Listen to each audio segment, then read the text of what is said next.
வாழக்கூடியது சத்தியமா இருக்காதுங்க. அப்போ செத்தது ஒன்றும் சத்தியம் கிடையாது. உயிரோட இருக்கிறது மாத்திரம்தான், சத்தியமாக வாழக்கூடியது மாத்திரம்தான். சத்தியத்தை அறிவீர்கள், சத்தியம் உங்களை விடுதலையாக்கும் என்று இயேசு கிறிஸ்து சொன்னார். சத்தியத்தை நீங்கள் அறிய ஆரம்பிங்க, சத்தியத்திற்கு தேடுங்க. உண்மையை தவிர வேறு ஒன்றும் வேண்டாம் என்று சொல்லுங்க. மாய்மானமான வாழ்க்கை நமக்கு வேண்டாம். என்ன வாழ்க்கை வேண்டாம்? மாயமான வாழ்க்கை வேண்டாம். வேதவசனம்னு சொல்லுகிறது, மனுஷனுக்கு பயப்படுகிற பயத்தை விட்டு விடுங்க. மனுஷனுக்கு பயப்படுகிறது கண்ணியை வருவிக்கும். ஆனால் தேவன் மேல நம்பிக்கை வைக்கிறவனுக்கு அது உயர்ந்து அடைக்கணும். அல்லேலூயா. தேவன் மேல நம்முடைய நம்பிக்கை வைங்க. அடுத்து நம்முடைய கண்ணி என்னன்னு பார்க்கலாமா? நம்முடைய வாழ்க்கையில் இருக்கிற கண்ணிய உபாகமத்தின் புஸ்தகம் 12ஆம் அதிகாரம் 29 31 வரை வாசி. உபாகமத்தின் புஸ்தகம் 12ஆம் அதிகாரம் 22 31 வரை. 29 30.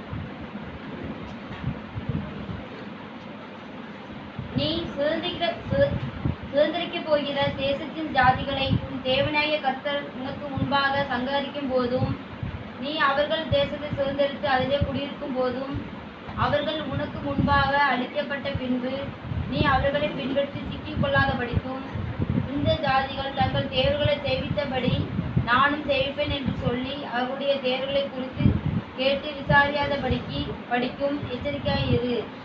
உன் தேவனாகிய கர்த்தருக்கு அப்படியே செய்யாயாக.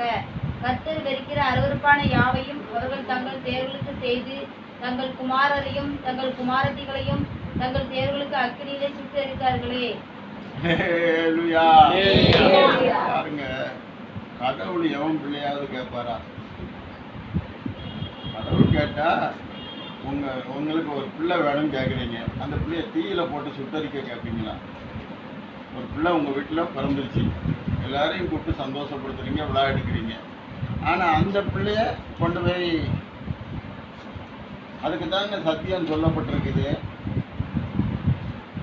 தேவனுடைய பெயர் யெகோவா ஈரேன்னு சொல்லி ஆபிரகாமுக்கு தேவன் கொடுத்தார்.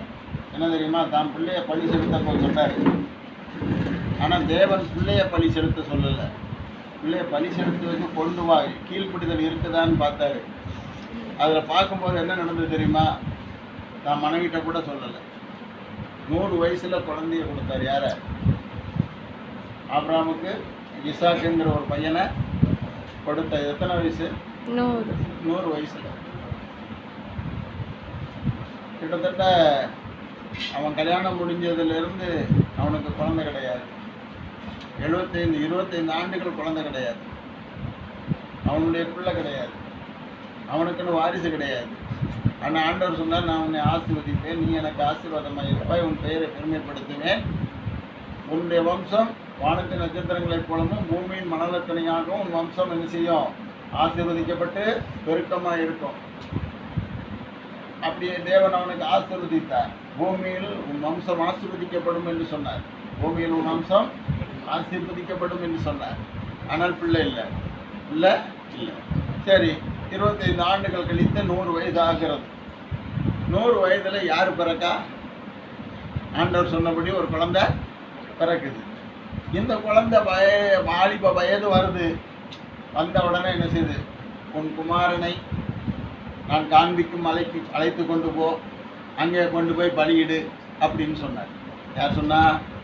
ஆண்டவர் சொல்லுங்க. எல்லாம் உங்களுக்கு எல்லாருக்கும் கேள்வி இருக்கும், பிள்ளைய கொல்ல சொல்லுவாரா? இங்கே தான் கடவுளுடைய வேலையும் பார்க்கணும். கடவுள் உண்மையான கடவுள் யாருங்கிறதையும் பார்க்கணும், பொய்யான கடவுள் யாருங்கிறதையும் பார்க்கணும். என்ன சொல்லுகிறார்? ஆபிரகாமுடைய விசுவாசம் பலப்படுவதற்காக ஆபிரகாம் கடவுள் எனக்கு கொடுப்பேன்னு சொன்னார்ப்பா, எனக்கு கொடுத்திருக்கிற மகன் இருப்பா. பையன் கேட்குறான், அப்பா மலைக்கு போகிறீங்க, கடவுளை வணங்க போகிறீங்க, மலைக்கு மேலே ஏறி போகணும், வேலையாட்கள் வந்திருக்காங்க, கழுவிக்கு உடம்பு மேலே என்ன இருக்குது? விறகுலாம் இருக்குது, கத்தி கொண்டு வந்திருக்கேன், எல்லாம் இருக்குது, ஆனால் கொல்றதுக்கு ஆடை காணலையப்பா. அப்பவும் ஆபிரகாம் என்ன செய்யலை? கடவுள் ஒன்றே தாண்டா கொண்டு வந்திருக்காரு, ஒன்றே தான் கொல்ல போகிறாரு. என்ன இவன் நினைச்சிருப்பான்? வாலிப வயசில் ஓடி இருப்பான். யார்? பையன்.